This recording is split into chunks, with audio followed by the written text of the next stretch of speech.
¿Qué tal? Buen día, jóvenes. Espero que todos, absolutamente todos, se encuentren perfectamente bien. Estén tratando, dentro de lo posible, de disfrutar estos días apocalípticos y pandémicos. Hoy vamos a hablar de su tercera práctica de expresión gráfica, ¿sí? Práctica número 3, en la cual nuevamente vamos a transformar una forma plana a una forma con volumen.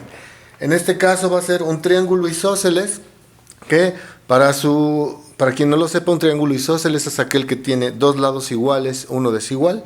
Vamos a transformar un triángulo isósceles en un cono mediante el método que ya conocemos: sombreado con degradado o desvanecido tonal o escala de grises. Y sin más preámbulo, pasamos a la cocina. Entonces, pueden ayudarse de juego de geometría, algún molde que tengan que les dé un triángulo isósceles. Yo en este caso me ayudé con una de mis escuadras, ¿sí? Básicamente lo que hice fue colocar la escuadra. Recuerden, el trazo inicial es muy tenue, apenas perceptible por ustedes. Trazan el triángulo, ¿sí? Como en este caso, los dos lados iguales, y luego trazan la línea de base. Yo voy a remarcar un poco para que ustedes lo vean, ¿sí? Pero el trazo, repito, debe ser muy tenue. La forma va a surgir a partir de el sombreado. Luego, ya que trazaron la base, trazan la base, tienen los dos lados, la base, sacan el centro de la base y trazan una línea que va del vértice superior hacia el centro de la base y la prolongan. Posteriormente van a trazar de 2 a 3 centímetros, dependiendo qué tan extendida quieran la base del cono. Yo en este caso lo hice aproximadamente arriba de 2.5 centímetros de este punto, de este vértice, que no sé si se alcanza a percibir, que es el centro de la base, hacia abajo, alrededor de 2.5, y marqué. Una vez hecho eso, trazo un arco, es igualito a la base del cilindro, un arco que llega a ese punto, y ese arco sube y se une con el otro vértice de la base de nuestro triángulo. Ok, déjenme ajustar el enfoque. Muy bien. Y ahí tenemos la base y tenemos ya lo que sería la forma del cono. Acto seguido, vamos a proceder al sombreado. Con nuestro lápiz de cera, nuevamente nosotros imaginamos una fuente de luz que nos llega de algún lado. En este caso, para cuestión de irme ágilmente, no demorarme mucho, voy a imaginar que tengo una fuente de luz que va de izquierda a derecha iluminando mi cono. Por tanto, la sombra fuerte y oscura, la más dura, se va a generar en la parte posterior, que sería el lado derecho. ¿Ok? Entonces, todo lo que ya les he explicado en sesiones anteriores lo volvemos a aplicar.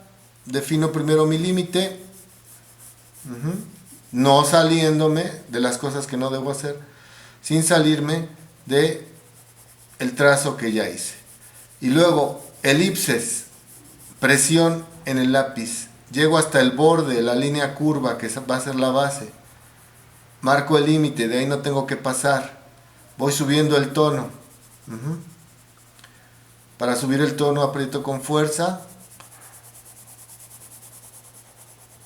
elipses, cámara lenta, observen, es una elipse alargada, es una elipse alargada. Cámara normal. Voy girando la punta del lápiz, eso me ayuda a que se desgaste de manera uniforme. Vean, por ejemplo, cuando llego a la parte de la punta o la cima del cono, de qué anchura o ancho estoy haciendo esta primera aplicación, que es la sombra más fuerte, ¿sí? Y luego la compenso. ¿Ya vieron? Es una especie de punta. ¿Qué pasaría si yo tomo este ancho de aquí, y lo mantengo hasta el final? Bueno, ya tendría entonces un ejercicio erróneo. Porque recuerden que la forma y la dirección de la sombra siempre va a ser ajustada a la forma que tiene el objeto. Entonces, en este caso, si yo tomara esta anchura, déjenme ensancharla un poco más en la base, ¿no? Por ejemplo, aquí. Si yo continuara este ancho idéntico hasta la punta sin cambiarlo, ya quedaría mal, y ahorita vamos a ver los ejemplos de lo que no se debe hacer. Pero no, deben ustedes ir disminuyendo de manera proporcional y gradual la anchura hasta que termina en pico, ¿sí? Hacen esta aplicación de la sombra muy fuerte, que va a ser el negro más fuerte que vamos a tener. Aquí le voy a aplicar un poquito más cantidad de pigmento. Voy a uniformar, a darle homogeneidad, que esté el mismo tono oscuro, de las mismas características en toda esta zona. Y entonces, a partir de ahí, observen, empiezo a moverme hacia la zona de luz, que es hacia acá. Y entonces lo que hago, ya que uniformé esa zona, nuevamente voy a empezar a marcar más o menos un área de tono hasta acá. Recuerden que es como cocinar, lo repito. Si ustedes están haciendo una sopa o sus frijoles y llegan y le arrojan así de entrada un puño de sal, ya lo salaron. ¿Cómo van agregando la sal? Poco a poco, conforme lo va requiriendo el guisado o lo que estén cocinando. En este caso es lo mismo. Voy aplicando el pigmento y voy de alguna manera prefigurando la zona donde va a quedar este tono.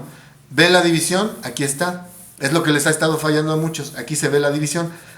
Regreso, retomo el tono que traía oscuro, pero ya no lo prolongo, simplemente lo retomo, es decir, lo igualo, y a partir de ahí empiezo a bajar el tono, unifico con el que ya de alguna manera apliqué y empiezo a matizar. Se va desvaneciendo, por eso se llama desvanecido. Se va desvaneciendo un tono fuerte a uno más claro.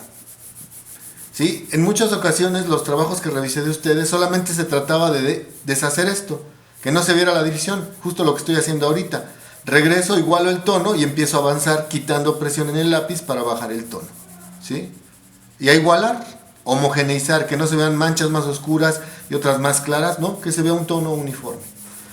Voy a girar un poquito el blog para acomodarme, eso es válido, y sigo bajando el tono. Y así sucesivamente. Miren, ya llegué a la mitad de lo que sería el cuerpo del cono.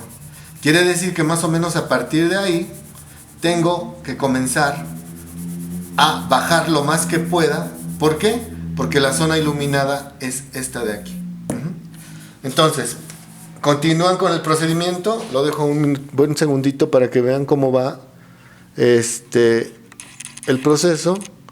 Y ahora vamos con lo que no deben hacer, que de alguna manera ya lo habíamos visto, ¿ok? Lo que no deben hacer: no rayoneo, el desvanecido tiene que ser gradual. Vean, un rayoneo se traduce en que lo hicieron descuidadamente, sin cuidado, sin paciencia, sin calma. No rayoneo, desvanecer gradualmente.